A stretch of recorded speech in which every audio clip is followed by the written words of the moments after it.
Hey everybody, my name is Brianna Sorensen and I'm a reporter here at USSSA and I am with the one and only softball legend today, Andy Purcell. Andy, how's it going today? It's going good. A little cold in Florida here, but it's going good. It is. Do you have any plans? I mean, holiday season coming up. Trying to stay warm. I'm not a big cold person, so no special plans. Just kind of do my thing and just relax. Nice. So obviously also, Slowpitch softball season's coming up, and with a new season this year for you is also a new team. So tell me a little bit about this team you're joining and pretty much why you're making that decision to join that team. Well, I'm gonna be joining SIS, Bad Draw, TDB, Rapid Fire, New Breed. It's all a bunch of sponsors got together and some great guys that put money into our game and give us a chance to play these tournaments.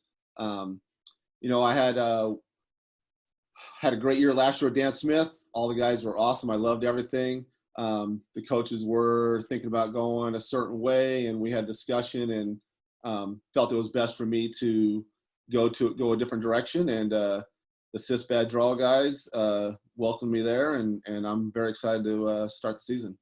Tell me about the talent that you see coming to this team. Oh, there's talent everywhere. One thing we do have is a lot of lefties, which is rare. We got 7-8 lefties on the team, which when you're playing the World Series at the Space Coast Complex, everybody knows lefties are key. So I'm excited about that. We got a lot of younger guys and just a good mixture of guys who have been there and guys that want to be there. Was the manager specifically looking for lefties when he was recruiting for the team? Yeah, I think, they did all this before I even came there as well. So they had a good plan to try to get the powerful lefties that can obviously play defense too, because you got to play defense to win at our level anyway.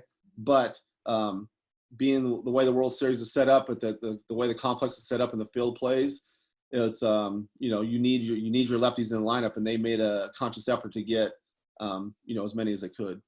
That's amazing. Now, have you started training this off season yet? When does season start exactly? In March area? I'm about to start. I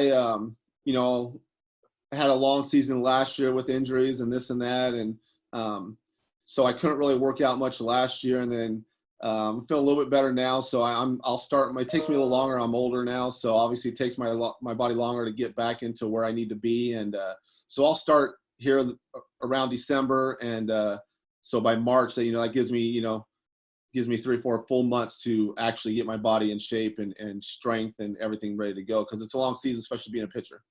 Now, of course. Now, what does your training schedule look like? Do you start off with just starting with weights, or do you move in BP? What does your training schedule look like leading up to season? BP, I don't really count as training, because BP, you got to I take a little bit of time off from BP, but BP is just, you do that.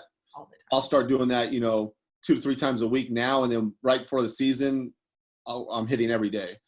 As far as lifting, I'm just going to do light stuff now. I don't need to be big and strong. I just need to have a little bit of strength, more strength than I had last year.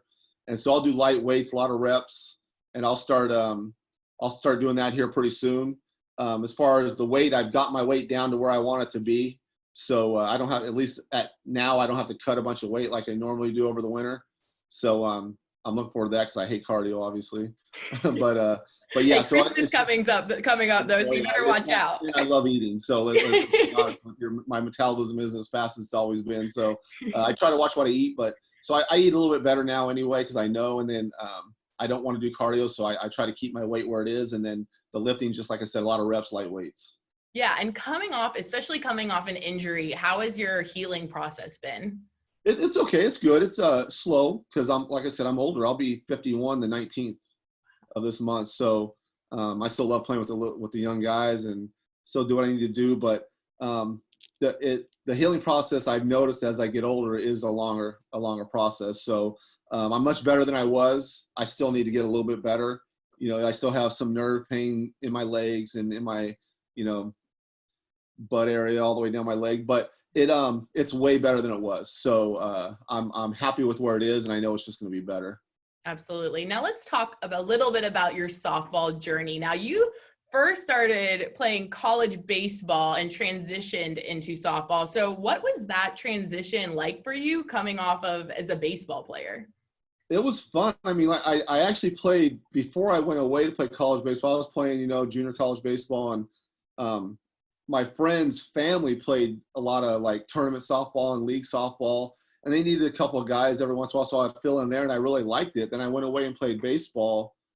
Came back from college, and when I came back from college, all my friends had a team already put together. They just kind of wanted me to run it, you know what I mean, and be the manager and this and that, and started playing tournaments, and I was like, man, this is the greatest thing ever. I just fell in love with it, and then found out there were higher levels. Obviously, we started at the lowest level, just a bunch of young kids out of baseball, and then found out there was higher levels. I'm like, man, I want to do that. And then just I got lucky, got on the right teams, played the right tournaments, got looked at, had some success, and there. I never was a pitcher. The only reason I became a pitcher is because I got hurt. Wow. I tore my rotator diving back to first on like a double play, a line drive, and I couldn't throw overhand anymore. I'm like, well, let me pitch because I still wanted to play. I could still swing. Yeah. I said, pitch. I want to pitch because I still want to play. And then all of a sudden, 20-something years later, I'm still pitching. Who would have known? That's insane. How fast, so when you first started, like you said, you start at near the bottom level. How fast did it take for you to jump to that major level? I have to know. It took a little while, but I was motivated too. I wanted to keep going up. So, this coming year in 2021 would be my 29th year playing. Wow. So I started in E, played D, played C, played B a couple of years, played A, played double A, then got picked up by a major team in 2001. I was double A in 2000, picked up a major team in 2001, and I've been playing major since then. But I started from the bottom and just worked my way up. I got on some great sponsors. Sunnyvale Valve was one of my main sponsors when I went from a D team onto Sunnyvale Valve, and we skipped actually for tournament. We skipped C and went straight to B because of the guys that we merged. Yeah. And I was with Sunnyvale Valve from B all the way up through double A, and then got picked up by the major team by Louisville Slugger in 2001. But it was just a journey that I wanted to do, you know what I mean? And I got lucky. I had some great sponsors.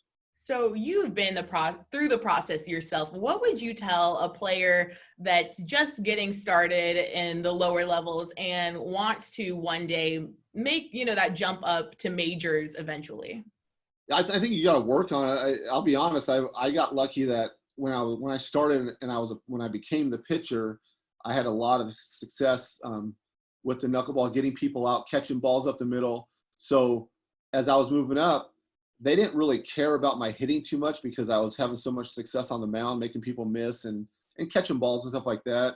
And then once I started applying myself more to the hitting, that was what sent me over the top. But I would say you got to work harder. Yes, it's underhand, it's this, but it's a hard game. It's not an easy game whatsoever. So you really got to put some time in. And then when you're playing, the one thing that I know that the upper levels always looked at and still do to this day as we look at is people who play hard no matter what the score is, and people who don't quit. They don't give up on their team. They don't quit. They don't stop trying. They don't stop putting the effort in. Once people see that and they see that you don't care, that you think it's over too soon, your stock kind of goes down because they're like, well, why do we want somebody who's going to quit on us? You know what I mean? Yeah, absolutely. Now, like you said, you've been with, softball for about 30 years now, you said? 29, yeah, next 29, year. so 29 years. So how has the game evolved since you first started playing from that home run cap? Like, how has the game just changed in those 29 years? Yeah, it's been crazy. There's always been some good defense ever since I started and this and that, but the rules were so different. When I was playing, you got the aluminum bats, you got different balls. The home run rules, the key used to be unlimited home runs, nonstop. So you had a lot of bigger teams with less defense as a whole. You always had your great, shortstops and center field, stuff like that. But as a whole, you had a lot of bigger guys who just murder it. And then as the game started to evolve where you needed more defense, home run limits, bats got a lot better. So everybody was turning to home run hitters. So now everybody can hit home runs. There's a home run limit. You have to build your team to people who can hit and hit home runs, but mostly you got to build your team for defense that people can catch balls, because at the higher level you go, the more mistakes you made, that one mistake can cost you 10, 15 runs instantly. Yeah. So do you think it was really important as a player to be able to evolve with the times, with bats, with the defense, exponentially growing with better talent every single year, do you think it was really important to be able to move with the times? Oh, you have to. It's like anything in anything you do. If you don't evolve with the times, you're out. You know what I mean? So if you don't evolve with the game, you're not going to be in the game anymore. So you have to do what it takes to, if you want to keep playing, to evolve to what your situation is. Everybody has to adopt to every situations in life. So playing softball is the same way. If the rules change, if you don't adapt to the new rules, you're out. Absolutely. Now you are over here a legendary pitcher who is able to adapt to all those changes. Now let me know, what makes an outstanding pitcher in the slow pitch world? You know, I think obviously the fear factor is you can't really have fear. Everybody's going to be nervous and you have a little bit of fear, but you can't be scared to do anything. You can't be scared to fill the ball. You can't be scared to throw balls, you know, stuff like that. But you have to have, like we talked about knuckleball, but at our level, you have to have a knuckleball because the hitters are just so amazing. They can do anything they want with the ball. It's just that simple. So if you just throw a spinner, whether it moves left, moves right, it doesn't matter. They can see the plane it's on, and they're going to hit it solid. If you can throw a knuckleball, look, the bat's round, the ball's round. So to hit it square, it's got to be perfect, right? So if you can make the ball move a little bit this way or a little bit that way and hit off center, you know, you're going to get a ground ball, a pop up, and then your defense goes to work. But you have to, as a pitcher, you have to pay attention to all batters. Look where they stand in the box. Look if they're big guys with slow hands, fast hands, if they have, you know, everything, and then pitch to your defense. But once you pitch to a batter, you try, like I can't remember what I ate for lunch yesterday, but I can remember people who have at bats against me, where they stand, what they like to do. If they have slow hands, fast hands, they like it up high. I just remember all that and then try to do something and make them do something I want them to do and not what they want to do. So it's so much more than, you know, for spectators just watching the game thinking, oh, like, you know, pitching wise, like it's important to know the players and their strengths and weaknesses. And if you don't know them, it's important to learn it as you play them. Pitching isn't going up there throwing strikes. I don't throw a strike unless I really have to. If it's 3-1 and I know they probably won't swing or whatever the case is, I just try to be close. There's so much more to pitching than just throwing a ball over the plate. And with pitching, you got to work with your defense, your outfielders, your infielders. They need to know every batter. There's a plan for every batter. If you're a pitcher and you want to be successful, you need to have a plan for every batter. You don't pitch every batter the same because all batters are different. Some like it this, some like that. They stand here. They like to do different things. So I might throw the same pitch every time, which is a knuckleball, which is going to move differently most of the time. But I always have a plan for every batter, and every batter that I pitch to, my defense knows what I'm going to do. Okay, so it's also about your defense knowing what you're doing as well. Oh, big time, yeah. I might say, hey, we'll throw balls on purpose. I got to do some clinics and stuff. I'll tell them I'll throw a ball on purpose. I'll tell my infielder, I'll turn around, I'll say, everybody follow me. I'll throw a ball. We'll all go this way. Yeah. And then the next pitch, I'll say, all right, we're staying still, and then I'll try to get him out. But I want him to see one thing and think we're going to do that and then do something different because they have the advantage. We're throwing it underhand. Yeah, you know what I mean? Absolutely. They're waiting to do what they want with the ball. So anytime you can get in their head or make them think you're doing something, we do it. So it's a lot more to pitching than just throwing strikes. Absolutely. Now, obviously, like you said, the knuckleball is your signature move. What techniques did you practice to be able to make it perfect? I'm going to be honest with you. I got lucky because, like I said, I wasn't even a pitcher. I got hurt. I was an infielder. I got hurt. I said, hey, I want to pitch. I want to keep playing. I tore my rotator diving back on a double play. I said, you know what? I just want to pitch. I want to keep playing. Started pitching. I'm all, you know what? Nobody's really throwing a knuckleball. Let me try this. I put it in my hand. I threw it, and it worked. Wow. And I never practiced it ever in my life. I just got lucky. I picked it up how I thought I should hold it, threw it. It moved. I'm all, damn, that's kind of cool. It works. And then all of a sudden, it just blew up. I became a guy who could throw the ball where I wanted to. The balls were moving. People were having a hard time hitting it. And I was like, wow, this is cool. And then 20-something years later, I'm still pitching. I got lucky. I mean, it was a great injury for me. Yeah, seriously. Wow, that's insane. Now, being a pitcher, I have to know, who are some of the toughest hitters that you've had to go up against? That's a hard question because I've played for so long. You know, I played against some legends like Dirk Androff and all these guys. And then you got, you know, Jeff Hall, Jeff Wallace, Bryson Baker, who still plays, Scott Brown, Helmer. I mean, all these great guys. There's so many people that are it's hard to name one, but there's so many great hitters. But those are guys that come to mind that, you hardly ever got those guys out because they were so good. So it's and then now all the new up and comers, there's so many great hitters now. It's crazy, everybody, what I've noticed 10 years ago, our teams will walk on the field. You won the first 2 games just by showing up. You know what I mean? Now we walk on the field. Everybody's practices more. The talent's a lot better overall. You walk on the field on a Friday night, you got to be ready to play. You could lose. I don't care who you're playing. So it makes it a lot more fun too. Now, after 29 years, does that challenge still excite you to try to be the best pitcher out there? Oh yeah, I'm a competitor.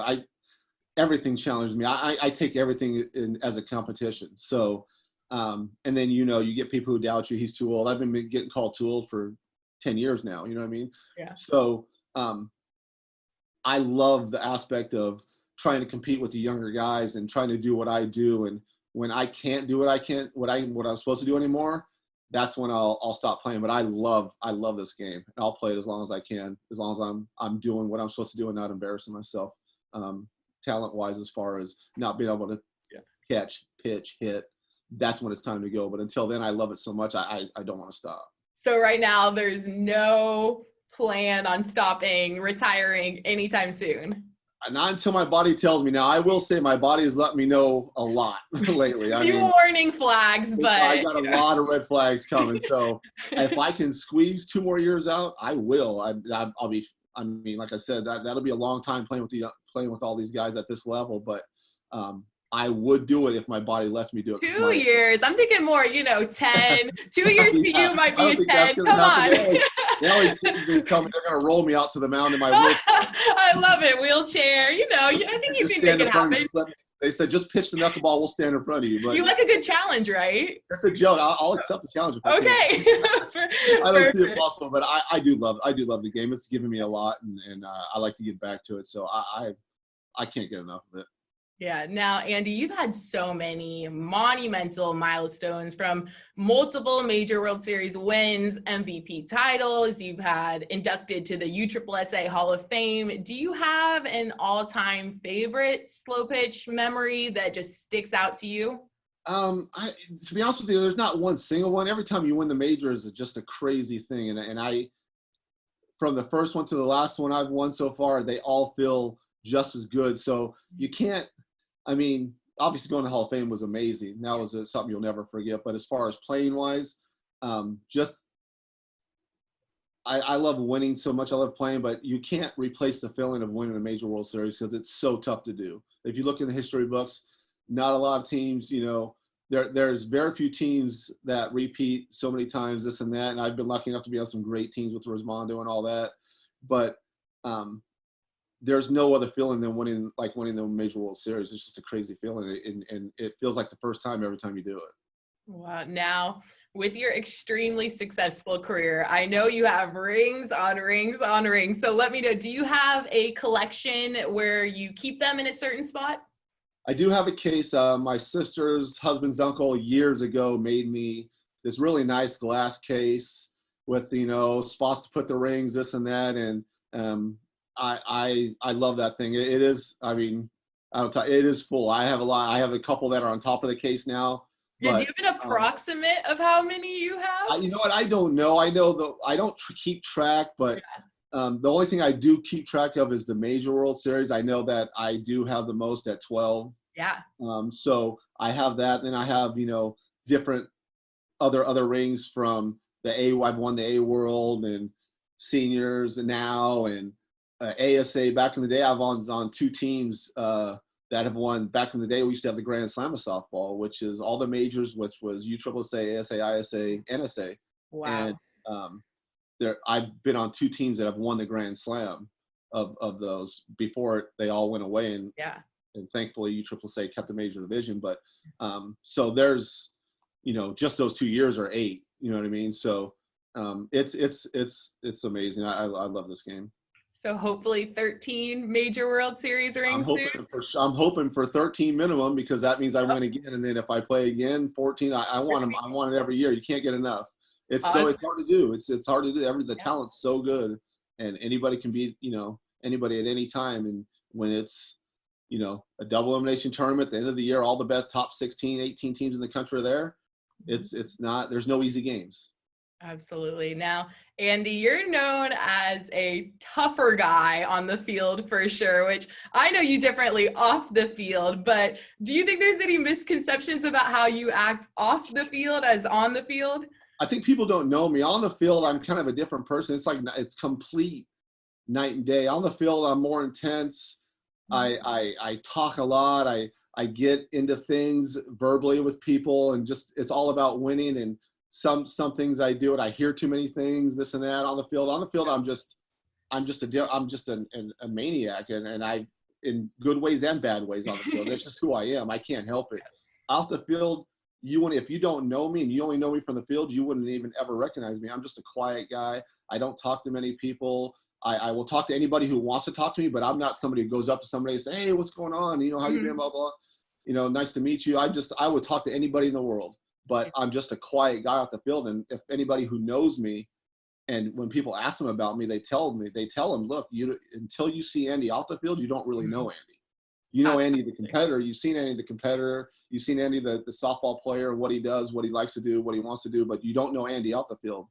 And if you knew Andy off the field, they would realize that I'm just a quiet dude who just would do anything for his friends.